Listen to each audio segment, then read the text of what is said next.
Have you ever played a game with your sibling and it sent them to the hospital?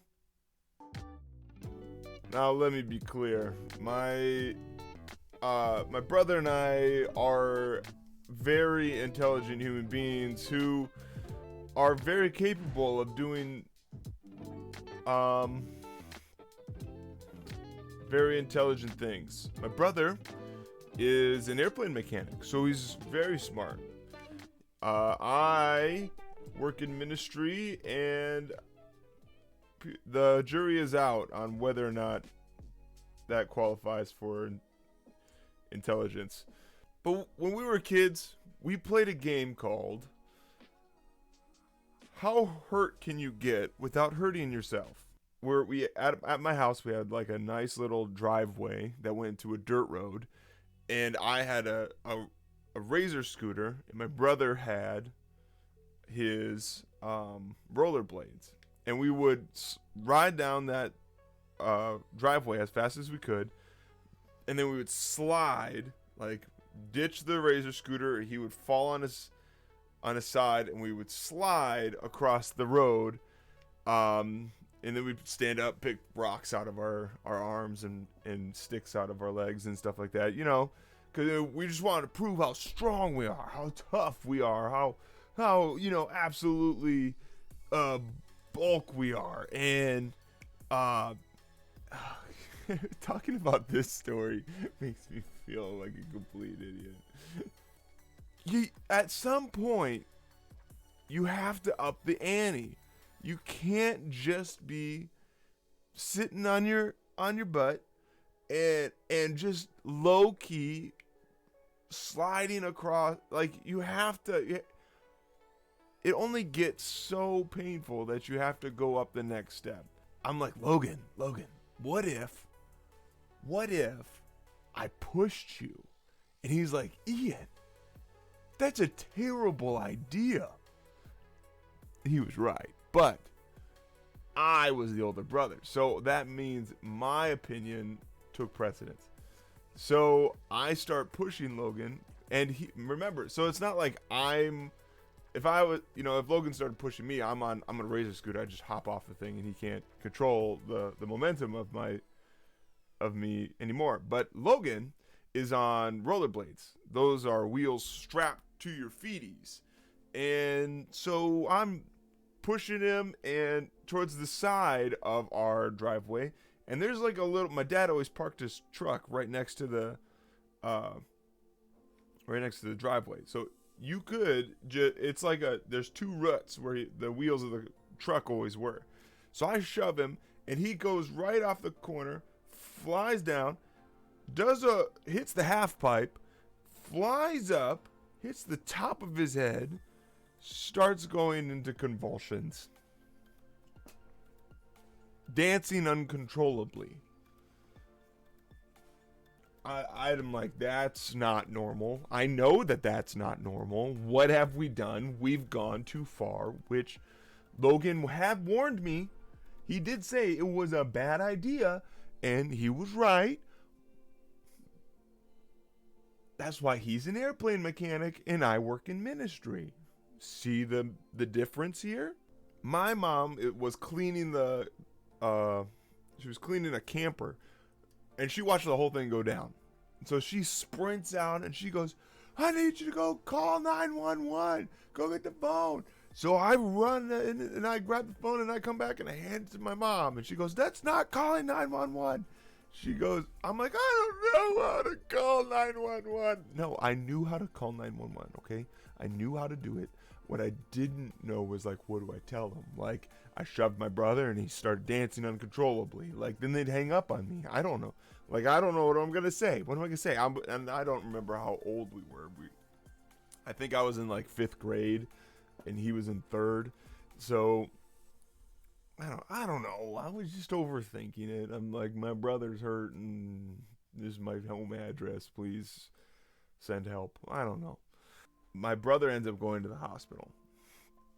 Now, Logan at some point, I'm gonna have Logan record a story time, and he can decide what kind of story he wants. But always feel free to ask him uh, his perspective on this, because I'm not going to go into the fact that he had a dream after that where he was like restricted to watching tiny people dancing with elephants. One of the sayings in my hometown is, if you can wait an hour, go to Marquette, because the hospital there is not, it's not great, the hospital in my hometown. And one of the reasons was this incident with Logan. So we go to the hospital, and so we're assuming neck injury, possibly, head injury. And so they got him strapped up. He's got his little neck brace on. He's got, they've got him all taken care of. They want to make sure he's all right. And he goes in to go get an X-ray, and the X-ray tech goes, all right, starts unstrapping him from the table and says, get up. I need you to walk over here to the table so I can get you an X-ray. Get up? You want him to what? My dad just goes off. Like, excuse me? Who are you saying? What doctor told you to unstrap my child who might have a neck injury? And the X-ray tech's like, oh, no, doctor told me to do it. And he's like, no.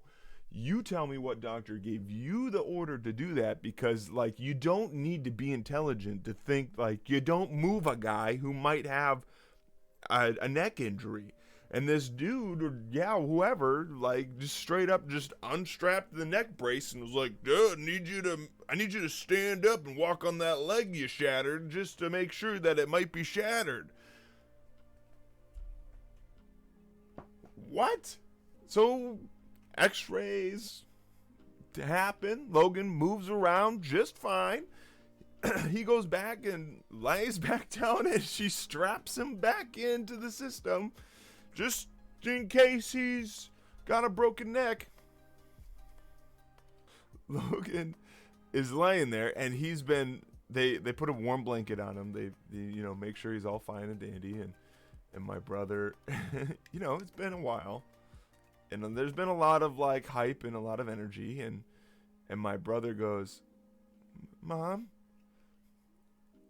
I need to pee, and my mom's like, well, can you wait? And he's like, well, I've been waiting. We asked the nurse, and the nurse is like, well, we can't unstrap him because he might be, he might have a broken neck. Tell your X-ray tech that.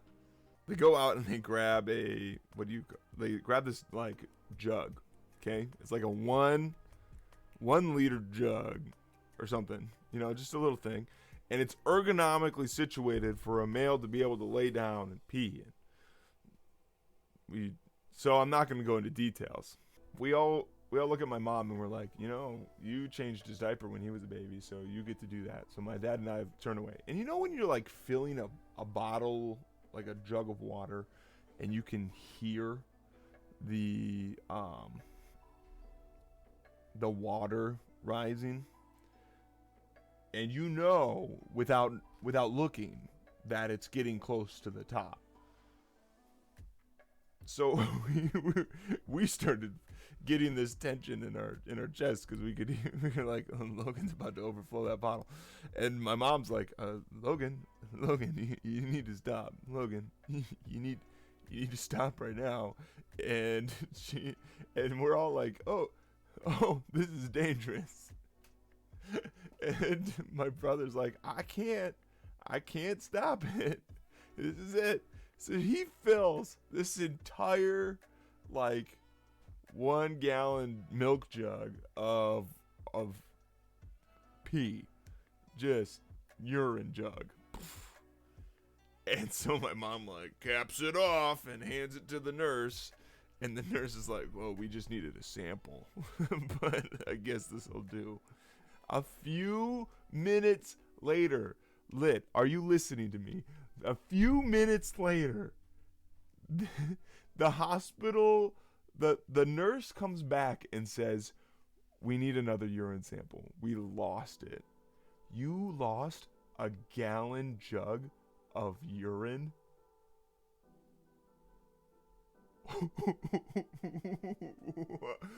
What? How do you lose this gallon jug?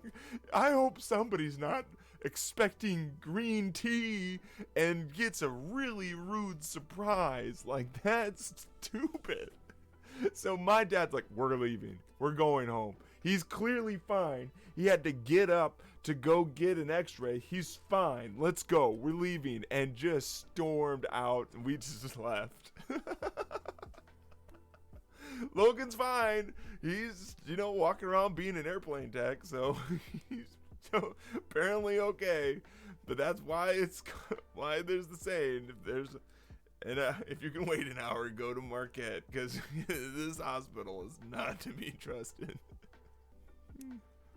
I guess what I'm saying is, Logan, you want to play a game?